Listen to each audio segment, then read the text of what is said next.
Your News, presented by Sally Marsden. Hello, welcome to Your News. Here are the big stories. Each year, men and boys across the world are encouraged to wear a white ribbon on the 25th of November to tell people they want an end to violence against women and girls. We thought it was important to show our support for this campaign and invited Aspire men to join in. A lot agreed to have their photograph taken holding a huge white ribbon Leeds photo frame, which we could tweet. In fact, so many people wanted to join in that we were able to tweet dozens of photos throughout the whole 16 days of action. Aspire's 6th Design a Christmas Card competition was as hotly contested as ever this year, with over 270 entries. The shortlisted artists from each area and all the judges were invited to come along to Westfield Chambers to see our Chief Executive Andy Rawnsley present the winners with their prizes. In the East-North-East area, 3rd was Lee from Fernville, 2nd was Michael from Tech North, and 1st place was Gail from Richmond Hill. And in the South area, 3rd was Robert from Garforth, 2nd place was Paul from Rothwell, and 1st place was Melving from Hillside. And in the West-North-West area, 3rd place was Haley from Otley Courthouse, 2nd place was Andrew from Bramley, and 1st place was Lewis from Strawberry Lane. The overall winner was Gail, and her design was used for Aspire's 2016 Christmas card, which they sent to every person who uses our service, all staff and hundreds of partners, stakeholders and friends of Aspire. And as usual, there was many events across the city during the Christmas period, not least the Middleton Park Victorian Fair, which was led by a Morris dancing team and a prancing pantomime horse. Services across Aspire hosted or went along to lots of Christmas events throughout December. There were Christmas jumpers galore, along with mountains of mince pies, buns and hot pork sandwiches, plus lakes of tea, hot chocolate and non-alcoholic mulled wine to keep everyone going. The creative talents of people we support and staff were much in evidence in the multitude of handmade crafts that were on sale. Everyone was kept entertained by brilliant performances by Dramarama, Skyfallers and the Ginger Cat Theatre Company. And we also heard that Elvis was in the Bramley Day Service building for an afternoon.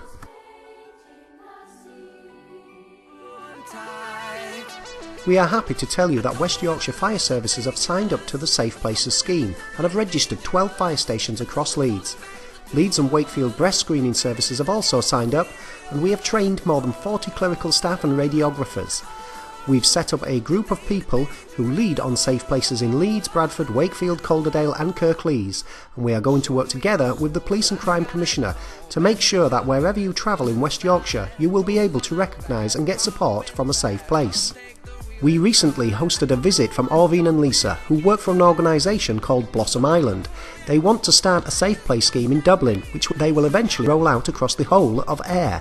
We told them how we do things in Leeds and gave them lots of information and arranged for them to talk to some people who provide a safe place.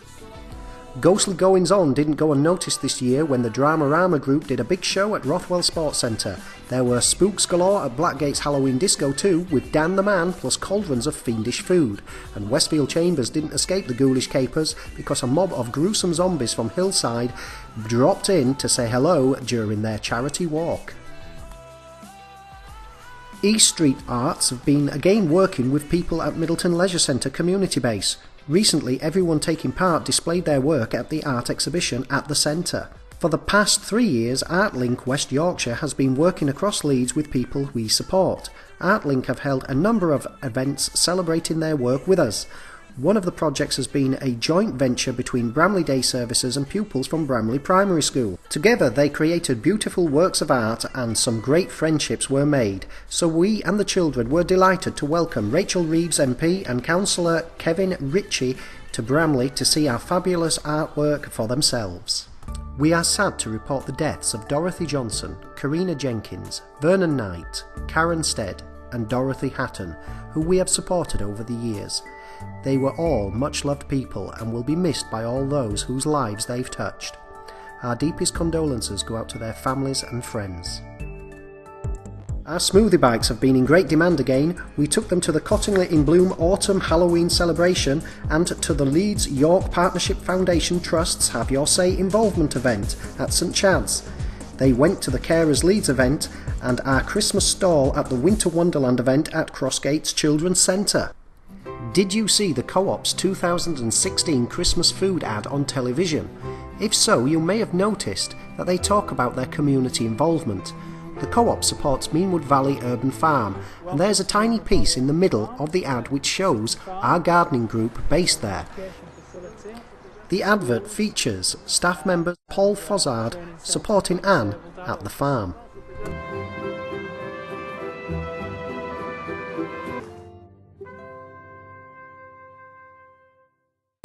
And the other news. And congratulations to John at Hillside Community Base, who raised £34 for the ponies and donkeys at Hope Pastures. And congratulations to Raymond from Calverlands, who's just celebrated his 80th birthday. And everyone at Rothwell Day Services and Hillside Community Base who did the Stamp Out bullying training. And the folks at Middleton Leisure Centre Community Base who planted a cherry tree. And the sponsored litter pickers from Crossheath Grove Respite Unit. And we wish a farewell to Alice Robinson, Diane Ward, Rani Channa and Althea James, who between them have worked for Leeds City Council and Aspire for more than 60 years. We'd like to take this opportunity to wish them all the best upon their retirement and thank them for all their years of dedicated service. And welcome to Sue Leverick, who has taken up the post of Finance Director. John Oliver, the consultant who held the post before Sue, wanted to move on to pastures new, and we wish him all the best. We are pleased to let you know that Alan Kenworthy is the new Staff Director for East North East. The vacancy became available when Chris Gray left Aspire. We're grateful to Chris for his valuable contribution he made to the Future Matter groups and his work as a Staff Director. Alan has been with Aspire since 2008 and works at Albert Court Supported Living Services.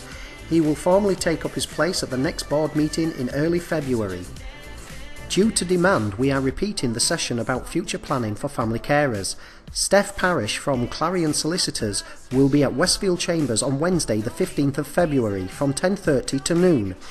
We will be ringing people on the waiting list soon and offer them places first. If you would like to add your name to the list, please ring 0113 387 1919. Work at Potter Newton is nearing completion. Everyone temporarily based at Ramshead Wood is getting excited about moving back shortly. The Local Government Association has asked us to write about our experience of community action and spinning out of the council. The case studies have been published on the LGA website, so we can share best practice with other organisations. If you'd like to read the article for yourself, they can be found on www.local.gov.uk. The drama groups and bands have been much in demand since the last issue of the newsletter. Dramarama got into the spirit of Halloween with their big show at Rothwell Sports Centre Community Base. They also gave a fabulous performance of Grease at Middleton's Christmas Fair. The Ginger Cat Theatre Company went along to the Passenger Transport Awards, the Bridges Discover the Magic of Christmas event and our Christmas Fair at the Orangery at Roundy Park. The Skyfallers have been keeping as busy as ever with gigs at Pudsey Gateway 50th anniversary celebrations, the Beat It Night in Halifax, Huddersfield, Bradford and Leeds, and the Christmas Fair at Middleton Leisure Centre. Beat It Night has been running since 2013. It's a monthly accessible nightclub event run by Imagineer Development for people with learning disabilities, physical disabilities and mental health conditions, so they can all get together and have some fun. Skyfallers also held their second annual award ceremony and Christmas jam at Morley Cricket Club in December. During rehearsals, their drummer Josh had an early Christmas present when he bumped into Ricky Wilson from the Kaiser Chiefs. Last year we asked Healthwatch Leeds to undertake independent research. We wanted to learn more about why people who use our service were less satisfied about their choice of key worker and their involvement in improving the service than in previous years. We also wanted to understand how we could improve communication with family carers and what activities they wanted us to provide. We have now received their results of the research. The key findings for people that use our service are that they want to meet and spend some time with their key worker before starting to work together. They prefer to be involved with Aspire by feeding back their views and taking part in activities. Going on trips and socialising are the most popular activities, and some people are keen to learn new skills. The key findings for family carers are that the quality of a response received to any concerns raised may be inconsistent, and they are interested in hearing about changes at Aspire and giving feedback, but there is a limited appetite for additional involvement. We are going to think carefully about how we can address these key findings and include our action plan in the Aspire Annual Plan 2017-2018. Healthwatch will share their report with the Customer Council, Healthwatch England and the Care Quality Commission, and will tell the Board of Directors about it. Yeah, the diary date. On the 12th of January, the Cultural Awareness Day took place at the Irish Centre. Read all about it in the April issue of the newsletter. And on the 19th of January, the 16th of February and the 23rd of March, Leap the Bridge Club Nights at Tiger are all on from 7 till 10 p.m. On the 31st of January, the Skyfallers play at Leeds Kirkgate Market Performance Area, 12 till 3. And on the 15th of February, the Accessible Gaming Day at William Merritt Centre takes place. That's at St Mary's Hospital from 1 till 4. For more information, contact 0113 350 8989. And also on the 15th of February, there is an information session for future planning for family carers from 10:30 till noon, followed by a light lunch at Westfield Chambers. Booking is essential. Please call 0113 387 1919. And on the 4th of March, the Skyfallers play live at the Wetherby Social Club. That's at Sambeck Way, LS22 7DN, 6-9. For more information, please contact 07903 729 274. Don't forget to tell us about your good news stories so we can let everyone know about them. Please send them to carol.benson@aspirecbs.org.uk. Thank you for watching your news.